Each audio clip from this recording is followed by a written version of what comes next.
आज की हमारी कहानी में बहुत सारी हैलोवीन की कहानियाँ हैं और शुरुआत होती है इस कधुए से जो जल रहा है। कहानी की शुरुआत में हमें एक पति पत्नी का जोड़ा दिखाई देता है जिसमें वो लड़की बाहर की सफाई कर रही होती है। तभी उसे एक अजीब सा आदमी दिखाई देता है। उसे देखकर वो डर जाती है। तभी उसे उसके दोस्त आकर ले जाते हैं। लड़की राहत की सांस ले ही रही होती है लेकिन तभी उस पर हमला हो जाता है। तड़प रही होती है लेकिन चादर में उसका कोई खून कर जाता है। उसका पति बाहर आकर उसे ढूंढने लगता है। तभी अचानक से उसे उसकी पत्नी दिखाई देती है एक पुतले के रूप में जो टॉफी खा रही थी। देखकर पति डर जाता है। फिर आगे हमें मेला दिखाई देता है। मेले में बहुत सारे लोग आए हुए थे। वहाँ एक लड़की भी आई हुई होती है जिसका नाम रहता है बिल्लो। बिल्लो अपनी बहन से बात कर रही थी और उसकी बहन की दो दोस्त भी थी। बिल्लो पहली बार मेले में आई हुई थी। बिल्लो की बहन एक लड़का सेट कर रही होती है और वो हो भी जाता है। वो अपने साथ उसे घूमने के लिए मना लेती है। फिर हमें एक घर दिखाई देता है जिसके आगे एक मोटा लड़का टॉफियाँ चुरा रहा था और डेकोरेशन बिगाड़ रहा था। इस घर का मालिक उसे देख लेता है। ये बहुत ही जेंटलमैन है। बच्चे को चाकू दिखाता है और बच्चा डर के मर जाता है। जेंटलमैन और बच्चों को टॉफियाँ बांटता है। भी हमें एक डरावना बच्चा दिखाई देता है। उसके बाद जेंटलमैन उस मोटे लड़की की लाश को गाड़ देता है और घर में आकर सामान छुपाने लगता है जिससे उसने कत्ल किया था। उसे कोई डराता है लेकिन वो उसी का बेटा होता है। दूसरी तरफ बिल्लो की दोस्त कुछ लड़कों को फंसा रही होती है और वो फंस भी जाते हैं और पार्टी करने लगते हैं। दूसरी ओर हमें कुछ बच्चे दिखाई देते हैं जो एक घर के बाहर का डेकोरेशन देख रहे होते हैं जो बहुत ही डरावना था। मेले में हमें एक लड़की दिखाई जाती है जो चीख रही है और भाग रही है। वो किसी से बच के भाग रही है। असल में उसके पीछे एक पिशाच पड़ा है। मेले की आवाज़ बहुत तेज थी। इस वजह से उसकी आवाज़ दब जाती है और पिशाच उसे मार देता है और चला जाता है। दूसरी तरफ हमें बच्चे दिखाई देते हैं जो कुछ मस्ती करने के मूड में लग रहे थे।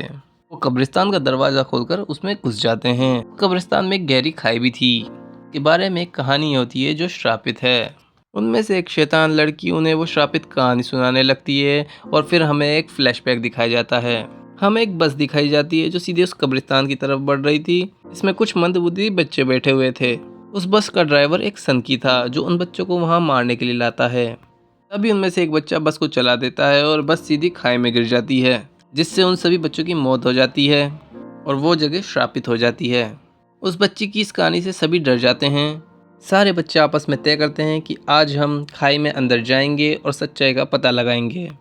उनमें से 3 बच्चे लिफ्ट के ज़रिए उस खाई में नीचे उतरते हैं और 2 बाद में आएंगे।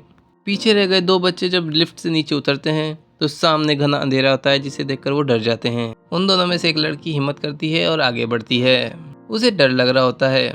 उसे लग रहा होता है कि कोई इसे देख रहा है। तभी अचानक कोई इसका पैर पकड़ लेता है। वो डर के मारे चीखने लगती है। वो वहाँ से भागने की कोशिश करती है लेकिन अंधेरे में उसका पैर फिसल जाता है और वो नीचे गिर जाती है और बेहोश हो जाती है।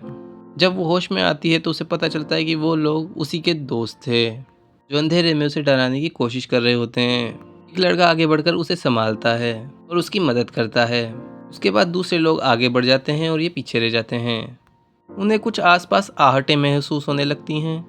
वे लोग डर जाते हैं। तभी उन्हें एक लड़का ढूंढते हुए आता है। उस लड़के को वो सब डरे हुए मिलते हैं क्योंकि भूत उनका पीछा कर रहे थे। वो लोग वहाँ से अपनी जान बचाकर भागने लगते हैं और चीखने और चिल्लाने लगते हैं। एक शैतान वहाँ एक लड़की को घसीटते हुए ले जाता है। वे लोग लिफ्ट के पास पहुँच जाते हैं लेकिन उस पर ताला लगा हुआ था। उस लिफ्ट में वो लड़की बैठी थी जिसे उन्होंने डराया था। वो उनकी मदद करे बिना ही अकेली ही वहाँ से चली जाती है। उस लड़की को सामने एक डरावना बच्चा दिखाई देता है। दूसरी तरफ फिल्म में बिल्लो दिखाई देती है जो किसी को ढूंढ रही होती है। बिल्लो फ़ोन पर अपनी बहन से बातें कर रही होती है। उसकी बहन उसे अपने पास बुलाती है। वो एक सुनसान रास्ते से अपनी बहन के पास जा रही होती है। तभी उसे अपने आसपास आहट महसूस होती है। उसे लगता है कोई उसका पीछा कर रहा है। तभी वो पिशाच उसे अपने सामने दिखाई देता है जो उसे पकड़ लेता है और काटने की कोशिश करता है। आगे के सीन में हमें उसकी बहन और दोस्त दिखाई देते हैं जो उसका इंतज़ार कर रही हैं। तभी अचानक से वहाँ कुछ आके गिरता है। वो सोचते हैं ये कौन है।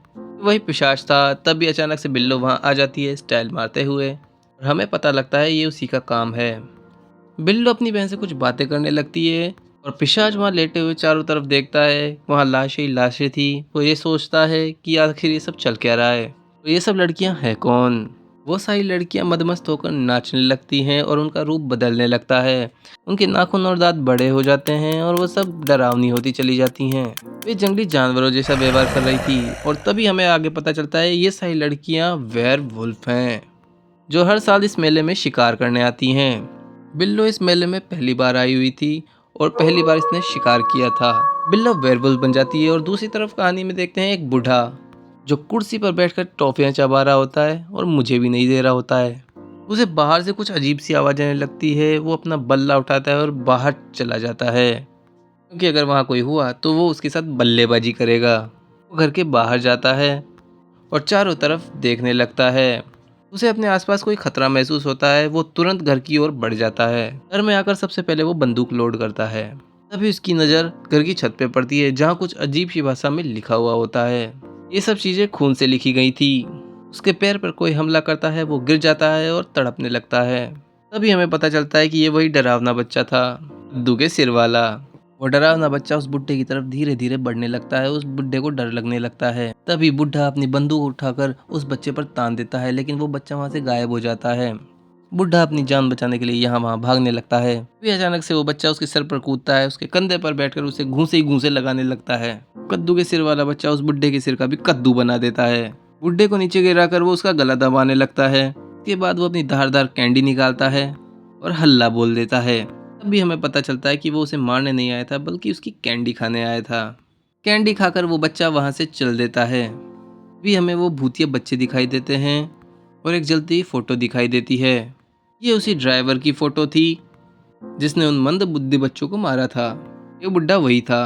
फिल्म के आखिर में ये सारे बच्चे और वो बूढ़ा भी हमारे चैनल को लाइक, सब्सक्राइब और शेयर करके जाता है।